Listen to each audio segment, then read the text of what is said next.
Hello and welcome guys to my channel just law of fact. मैं एक बार आपके सामने और एक लीडिंग केस लेके आया हूँ जो कि बहुत इंटरेस्टिंग है, जिसके लिए मेरे को काफ़ी रिक्वेस्ट करी गई कि वीडियो अपलोड किया जाए। तो मैं इस केस को आपको ईजी से ईजी लैंग्वेज में समझाने की कोशिश करूँगा और होप ये आपको अच्छा लगेगा और इसको एग्ज़ाम में आप समझ के लिख सकते हैं। बैर एक्ट में आप काफ़ी देख लीजिएगा, पढ़ लीजिएगा। बाकी मैं इसको मोटा मोटा जो उसका संक्षिप्त है, जो उसका मेन एक्सप्लेनेशन है, वो मैं आपको समझा दे रहा हूँ। होप आपको अच्छा पसंद आएगा। तो स्टार्ट करते हैं। ये केस है VP Kumar Velu versus respondent the bar council of India new Delhi. इसका डेट ऑफ जजमेंट है 4/2/1997। Bench SC Agarwal, Sujata V Manohar. तो गाइस ये केस है एक गवर्नमेंट प्लीडर की नेगलेंसी द्वारा सरकार को हुए नुकसान के बारे में, जो कि दो केसेस में मद्रास कोर्ट को अपीलकर्ता के हस्तांतरित कर दिया गया था और तमिलनाडु बार काउंसिल की अनुशासन समिति इन मामलों में 1 वर्ष से निर्धारित अवधि के भीतर निपटान नहीं कर सकी थी। गाइस ये जो मामला है ये 1961 की धारा 36B(1) के प्रावधान के तहत अपीलकर्ता को उसमें सज़ा सुनाई गई थी। 36(1)B क्या है? 36(1)B है जिसमें गवर्नमेंट प्लीडर को जो भी पावर, जो भी काम दिया जाता है, जो भी मामलों का निपटान करने के लिए, जो भी मामलों को ख़त्म करने के लिए, वो निर्धारित अवधि के भीतर किया जाना तय है। लेकिन अगर वह उस मामले को निर्धारित अवधि में नहीं निपटान कर सकते हैं तो उसमें उनको सज़ा का भी प्रावधान है। ये 36B की धारा हमें बताती है। तो गाइस इसमें केस की चलते हैं। मैं आपको बताता हूँ एक स्टोरी की तरह कि कुमार वेलू जो इसमें अपील करता है, इनके साथ क्या क्या इस केस में घटित हुआ है और ये किस तरह से उन्होंने इस केस को डील किया, और इसमें जो DCIT है, disciplinary committee bar council of India, उसने इनमें क्या फ़ैसला सुनाया है और इसमें किस किस को दोषी करार दिया गया है, ये हम देखते हैं। सबसे पहला इसमें जो इशू है, फर्स्ट पास हम देखेंगे इसका इशू।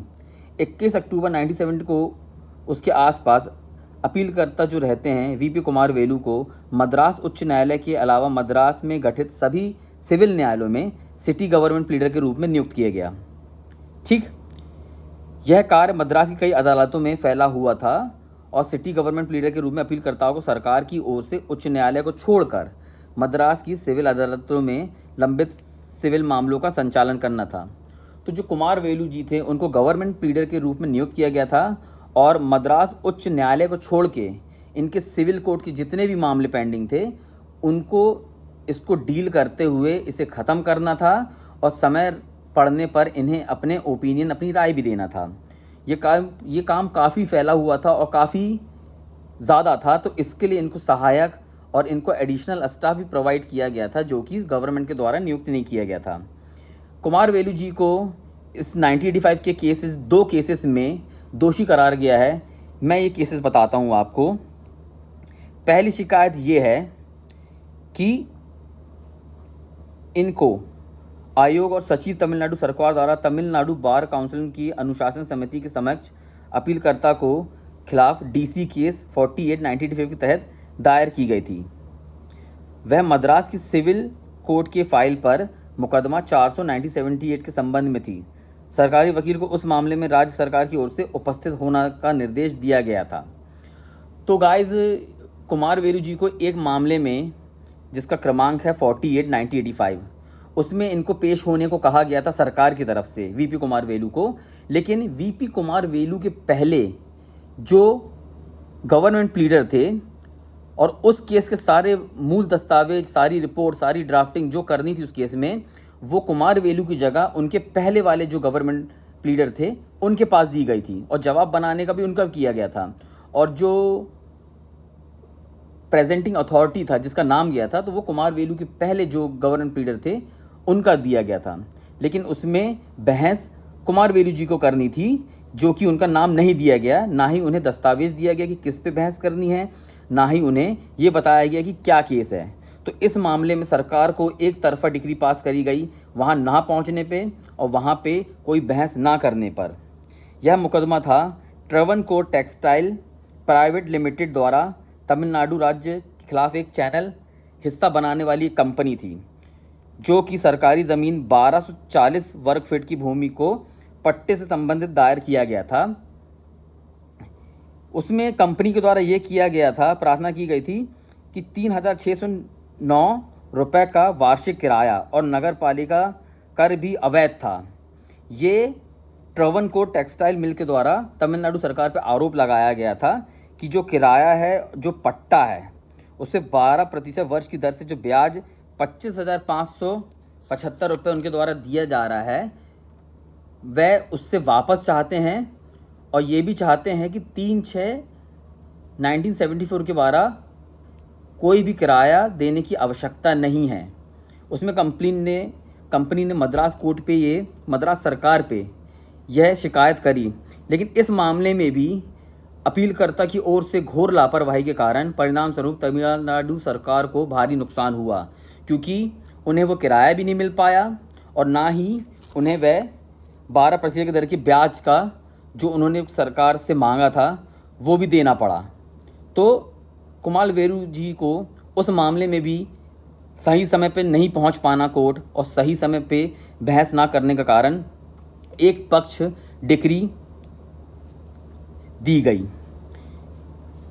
तो गाइस, ये जो केस है इसमें सीधा सीधा ये बताया गया है, जो कुमारवेलु गवर्नमेंट प्लीडर के रूप में नियुक्ति कर गए थे, इनका कहना था कि इनको अपने स्टाफ और जो भी इनके अंदर जो स्टाफ काम करता था, जो भी लोग काम करते थे, वह इनके द्वारा प्रॉपर कोऑर्डिनेशन, इनको कोई इन्फॉर्मेशन नहीं देते थे, ना ही वह उन्हें मूल दस्तावेज देते थे कि किस मामले में सरकार के साथ जाके बहस करनी है, किस मामले में उनको कोर्ट में कब प्रेजेंट होना है, किस मामले में कौन सी डेट है, किस मामले में कौन सी पक्ष के रखना है, किस मामले में किस से बहस करनी है, कौन सी डेट कौन सी कोर्ट में है। इनका आरोप था कि इनके सहायक कर्मियों द्वारा इनको कोई भी इन्फॉर्मेशन समय पे नहीं दी जाती है और ना ही उन्हें कोर्ट और ना ही उन्हें किसी जजमेंट का या फिर इन्हें किसी कॉस्ट या फिर इन्हें किसी मुआवजे के बारे में इनके सहायकों द्वारा बताया जाता है। तो जब अपीलकर्ता को डिसिप्लिनरी कोर्ट के द्वारा चार्जेस लगाए गए तो उनका कहना था कि इसमें, मतलब कुमारवेलु जी का ये कहना था कि इसमें उनका कोई दोष नहीं है। सरकार ने जो भी उनको काम करने के लिए जो भी लोग दिए गए हैं वो उनके साथ सही बर्ताव नहीं करते हैं। दूजा, उन्हें कोई भी काम करने का समय नहीं मिल पाता है, काम में बहुत ज़्यादा ही व्यवस्था ठीक तरह से बरकरार नहीं की जा रही है उनके जूनियर्स के द्वारा, और इसलिए उनसे ये गलती हुई है।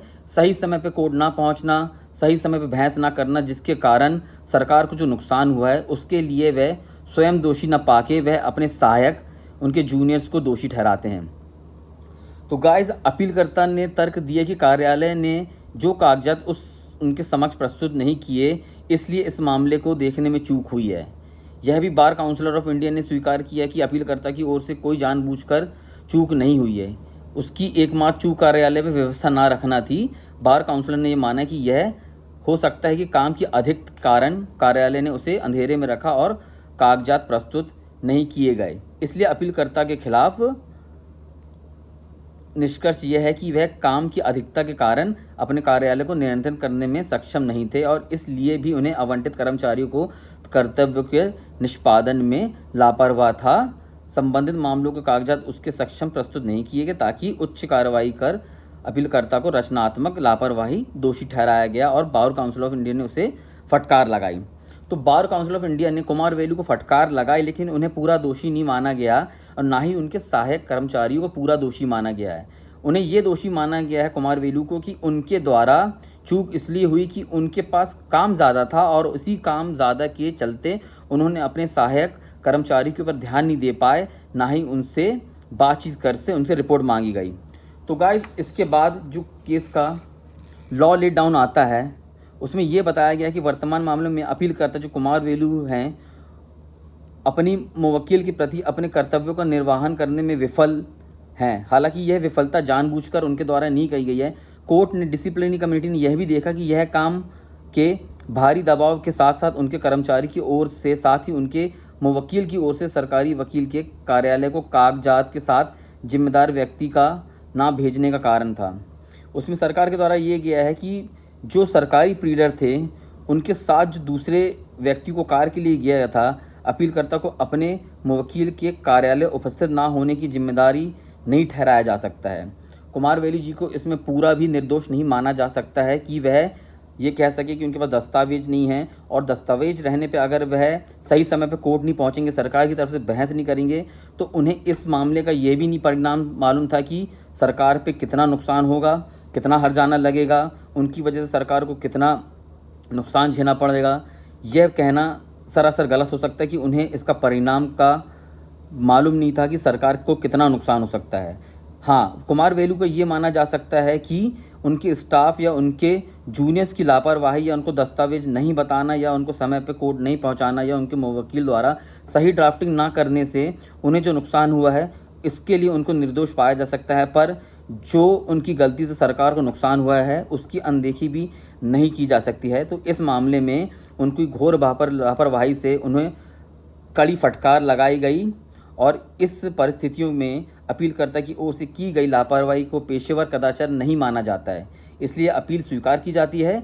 और हालांकि लागत के संबंध में जो कॉस्ट रहता है उसको नहीं कम किया जाता है। तो गाइस, ये जो केस है वेलू कुमार, इसमें यही बताया गया है कि उनकी लापरवाही से सरकार को कितना नुकसान हुआ है, और इस मामले में उन्हें पूरा दोषी नहीं करार दिया गया है कि उसमें पूरी गलती नहीं थी, लेकिन उन्हें इन गलतियों के लिए भी दोषी ठहराया गया है कि उन्हें ये मालूम था कि उनकी लापरवाही से सरकार को कितना नुकसान हो सकता है। तो ये मामले में उनको दोषी भी करार दिया गया, फटकार भी लगाई गई, और उन्हें अपील स्वीकार की जाती है। हालांकि लागत के संबंध में कोई क्रमांक नहीं होता है। तो गाइस, होप आप इसका बैर एक्ट में थोड़ा सा पढ़ लेंगे और उसको आसानी से लिख सकते हैं एग्ज़ाम में। मैं आपके लिए अगली टाइम फिर से एक लीडिंग केस लेके आऊँगा। Till then, goodbye, take care, and please like, subscribe my channel. Goodbye.